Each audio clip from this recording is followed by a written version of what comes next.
what's happening, everybody? It's a beautiful Sunday morning. I guess we're going to get some pretty bad thunderstorms later in the afternoon, so I'm going to have to mow the lawn and get that done out of the way. But yeah, I'm hoping that tomorrow, it's supposed to be nice, so tomorrow's Monday. I'm hoping tomorrow that I'm going to get the panels up on the shed. I've been running the system with the panels in the window, and it's working flawlessly. So everything is all ready. It's just the panels need to go on the roof, and so I'm pretty excited about that. That's going to be tomorrow. It's going to take probably most of the day to get them up there. First, I got to get the rack, the actual rail, up on the shed.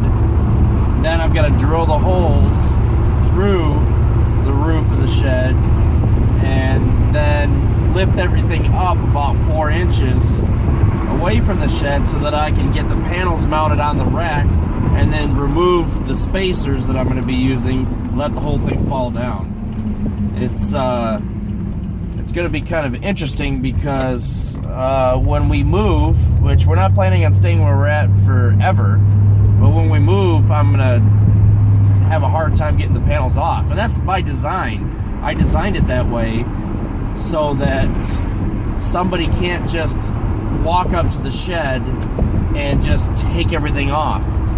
The bolts that hold the panels to the rack are way underneath. There's no way to wedge a tool in there and try to get the panels off that way. You actually have to get inside the shed. Then you have to unbolt everything from the inside, and then you have to take the whole thing off as one unit. So we're not talking about one person in the night just stealing all the panels off. It would take 3-4 guys to be able to take that whole thing off. And again, that's how I designed it, was to make it basically nearly impossible. Nothing's impossible with a determined thief. But when you think about it, there's, let's just say, $800 worth of panels on the roof.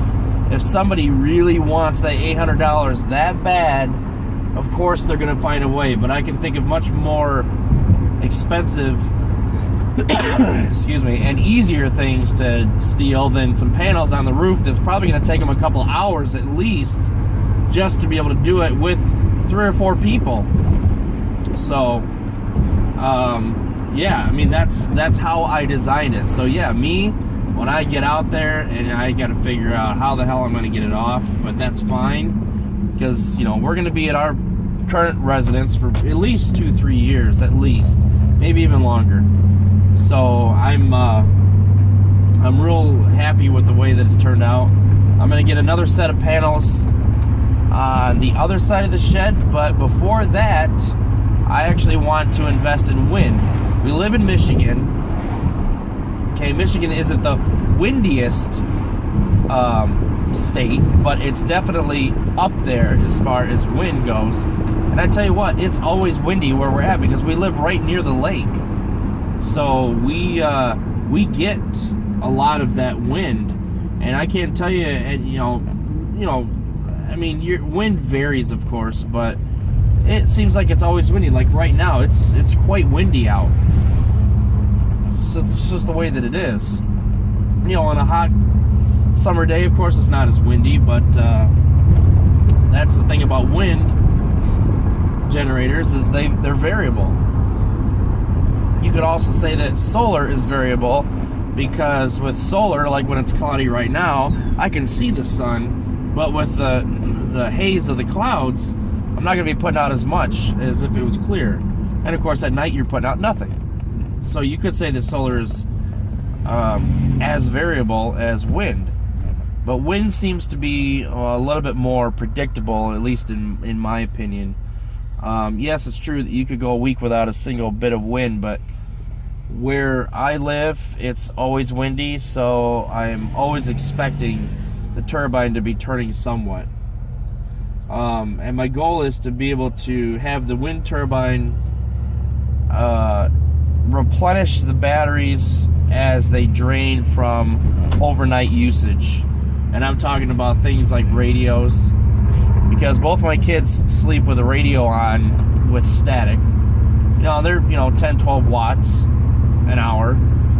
And then my wife and I sleep with a radio going, static. And that's, 10 watts. So you're talking 50 watts an hour at night just for the radios. 50 watts an hour at night just for the radio. So having a wind turbine on the roof would, cut the drain on the battery and quite possibly just keep it charging or float. But again, this is we're talking all the way next year. The system that I've got put together right now is what's going to get me all the way until winter.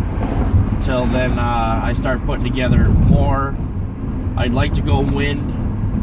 I'd like to add more batteries, but I had mentioned in another video that my feelings have changed towards solar, renewable energy in particular.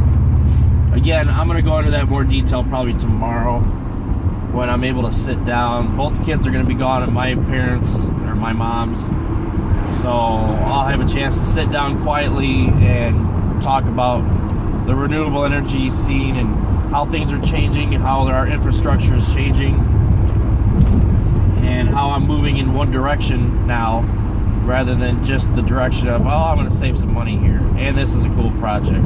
I'm moving more towards the direction of this is sort of turning into a necessity, and it's good to be prepared, I guess, for what is most likely going to happen that I think most people don't either realize or just don't want to realize.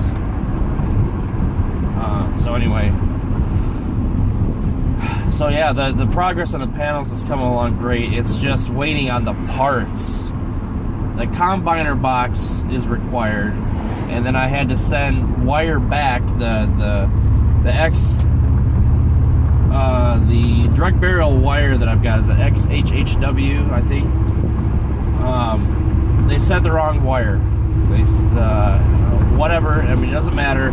So they prepaid for me to ship it back, and the custom orders, custom length.